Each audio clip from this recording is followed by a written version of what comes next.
വർഷകാലം പിറന്നു. ജൂൺ മാസം ആരംഭത്തിൽ മഴ ശക്തമായി രംഗപ്രവേശം ചെയ്തു. പിന്നെ ശക്തി അങ്ങു മങ്ങി.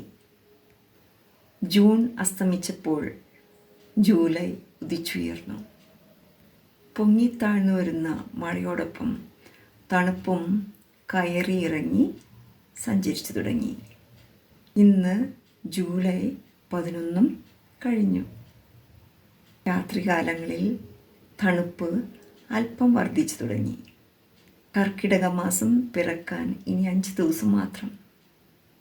ശരീരത്തിനെയും മനസ്സിനെയും ഏകാഗ്രമാക്കി ആരോഗ്യകാര്യങ്ങളിലും ദൈവിക ചിന്തകളിലും കൂടുതൽ മനസ്സുറപ്പിക്കാൻ സമയമായി.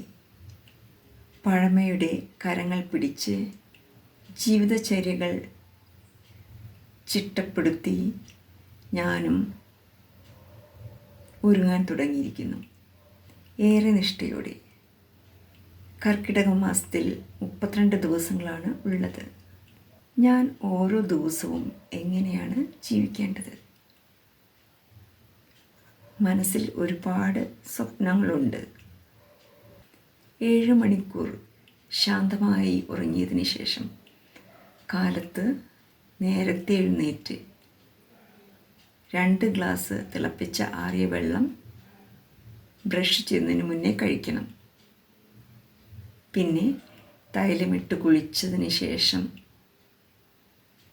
ഫ്രഷായി സ്വല്പം ചായ കുടിച്ച് അടുക്കള ജോലി ഉത്സാഹത്തോടെ തുടങ്ങണം.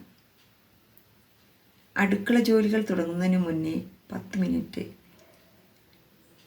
ദൈവവുമായി നിശബ്ദതയിൽ ലയിച്ചിരിക്കണം.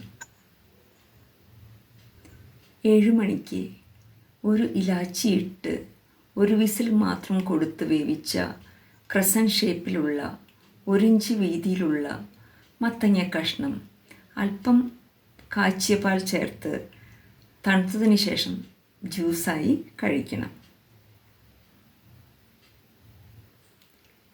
പിന്നെ 7:45 ചെറുനെല്ലിക്ക വലിപ്പത്തിലുള്ള 1 ഉലുവ ഉണ്ട കഴിച്ചതിന് ശേഷം 4 ഇഡ്ഡലിയും സാമ്പാറും കൂട്ടി കഴിക്കണം.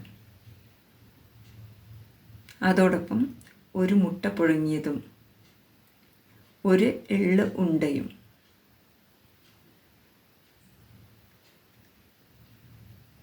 പിന്നെ സ്കൂളിൽ പോകണം. 10:45 1 ഗ്ലാസ് പലതരം മില്ലറ്റുകൾ ചേർത്ത് പാലിൽ ലൂസാക്കി തിളപ്പിച്ചെടുത്ത കുറുക്ക് 1 ഗ്ലാസ് കുടിക്കണം. 11:45 1 ഗ്ലാസ് സൂപ്പ് കഴിക്കണം. അത് കോഴി സൂപ്പോ ആടു സൂപ്പോ പട്ടാണി സൂപ്പോ ഏതെങ്കിലും ഒന്ന് 1 ഗ്ലാസ്. അതോടൊപ്പം 1 ചപ്പാത്തിയും കഴിക്കണം. പിന്നെ സ്കൂളിന് ശേഷം വീട്ടിലെത്തി 3 മണിക്ക് വാഴയിലയിൽ നല്ലൊരു പച്ചക്കറി ഊണ്, അല്പം ചുടിച്ചോറ്, മോര്, മുതിര വാഴപ്പിണ്ടി തോരൻ, ഇലക്കറി തോരൻ, അവിയൽ, കറിവേപ്പില കട്ടി, സാമ്പാർ, ഇതെല്ലാം കൂട്ടി കുശാലായി ഊണ് കഴിക്കണം.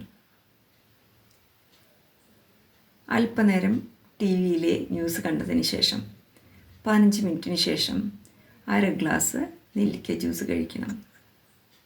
പിന്നെ 1/2 മണിക്കൂർ അല്പം ഉറങ്ങണം. സന്ധ്യയ്ക്ക് മുമ്പ് വീട്ടുജോലികൾ തീർത്ത് തൈലമിട്ട് കുളിച്ചതിന് ശേഷം അല്പനേരം പ്രാർത്ഥിക്കണം. 1 എള്ളുണ്ടയും 1 ഗ്ലാസ് മഞ്ഞൾപ്പാലും കഴിക്കണം. 6 മണിക്ക് മുന്നേ പിന്നെ വിശുദ്ധ ഗ്രന്ഥം 1 മണിക്കൂർ വായിച്ചതിന് ശേഷം എല്ലാ ഔദ്യോഗിക കാര്യങ്ങളും തീർത്തതിന് ശേഷം 8 മണിക്ക് ഒരു ഉലുവ ഉണ്ട കഴിച്ചതിന് ശേഷം ഡിന്നറായ ഔഷധക്കഞ്ഞി കഴിക്കണം. 9 മണിയാകുമ്പോൾ ഒരു ഗ്ലാസ് വെള്ളം തിളപ്പിക്കുന്നതിൽ അല്പം ചുക്ക് പൊടിയും കുരുമുളക് പൊടിയും ജീരകപ്പൊടിയും 2 തുളസിയിലയും ഒരു നുള്ള് പച്ചമഞ്ഞൾ അരച്ചതും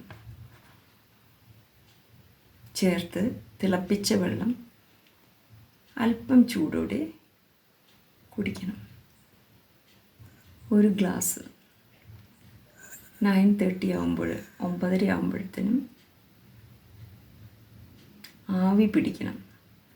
അധ്യാപികയായതുകൊണ്ട് ഡെയിലി ആവി പിടിക്കുന്നത് ഉത്തമമാണ്.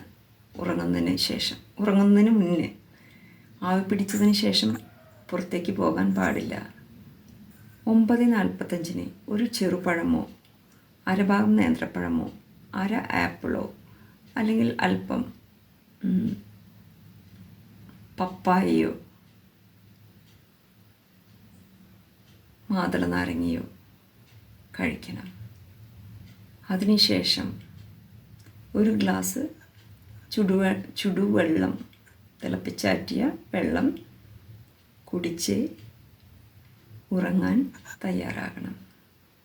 ദൈവത്തിനോട് ഹൃദയം നിറഞ്ഞ നന്ദി പറഞ്ഞ് ഉറക്കത്തിൻ്റെ ലോകത്തിലേക്ക് മുഴുകണം. വീണ്ടും പുതിയ പുലരിയുടെ ഊഷ്മളതയിലേക്ക് ഈശ്വരൻ്റെ കരങ്ങൾ പിടിച്ച് ഒരു കൊച്ചു കുഞ്ഞിനെ പോലെ ഉണരാൻ